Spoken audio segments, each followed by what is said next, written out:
राधे राधे दोस्तों, और स्वागत है आपका। आज हम समय के पहिए को 5000 साल पीछे ले चलते हैं, वृंदावन की उस पावन भूमि पर। यह कहानी है अभिमान की, प्रकृति प्रेम की, अटूट विश्वास की और उस नन्हे नीले बालक की जिसने एक ऐसा चमत्कार किया जिसकी गूंज आज भी सुनाई देती है। ये कहानी है श्री कृष्ण और गोवर्धन पर्वत की। उस समय कान्हा केवल एक छोटे बालक थे, शायद 7 साल के।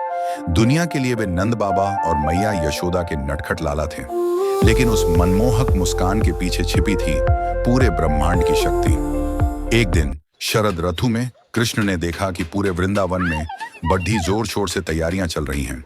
गांव वाले, जिनके मुखिया उनके पिता नंद बाबा थे, एक विशाल यज्ञ और पूजा की तैयारी में जुटे थे। बाल सुलभ भोलेपन का नाटक करते हुए कृष्ण ने अपने पिता से पूछा, बाबा, ये सब क्या हो रहा है? हम इतनी धूमधाम से किसकी पूजा करने वाले हैं?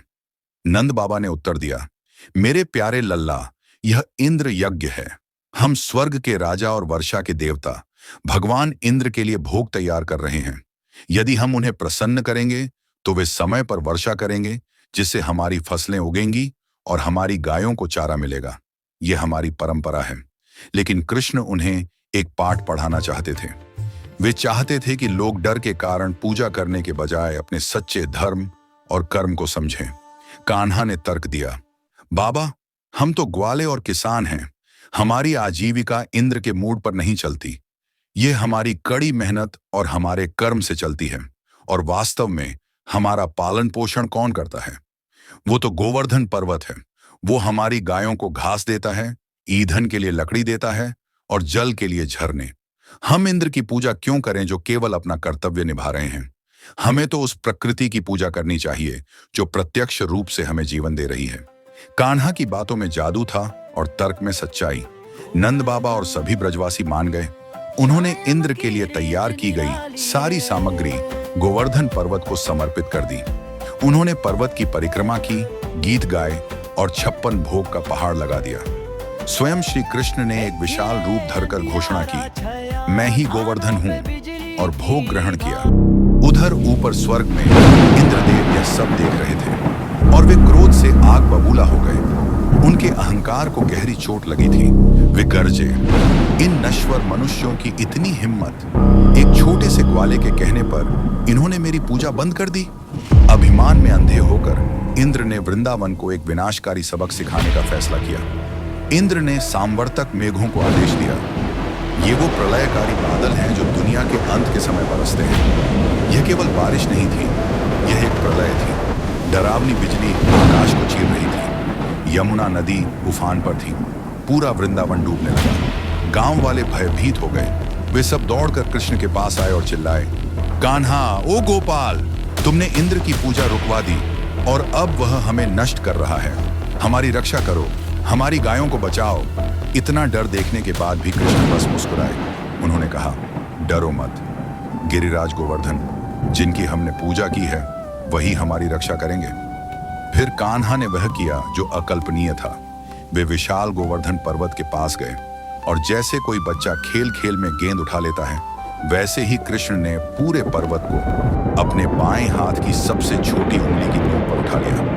उन्होंने पर्वत को एक विशाल छाते की तरह तान दिया। सब इसके नीचे आ जाओ, उन्होंने पुकारा। पूरा वृंदावन, पुरुष, महिलाएं, बच्चे और सभी गायें पर्वत की शरण में आ गए।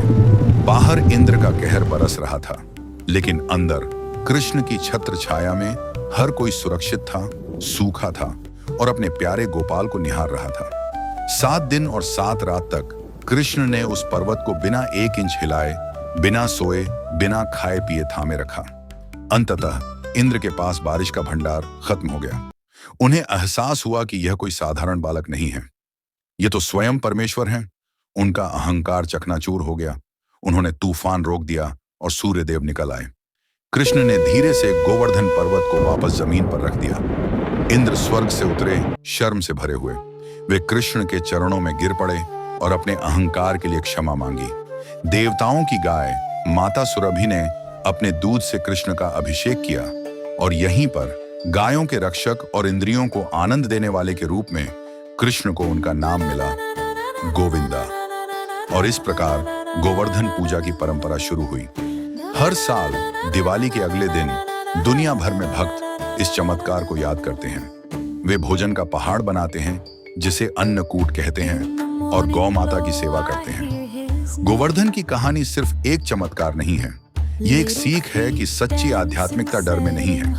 यह प्रकृति में दिव्यता को देखने, अपना कर्म करने और इस अटूट विश्वास में है कि जीवन के सबसे भयंकर तूफानों में भी ईश्वर हमारी रक्षा करेंगे। इस दिव्य कथा को सुनने के लिए धन्यवाद। जय श्री कृष्ण।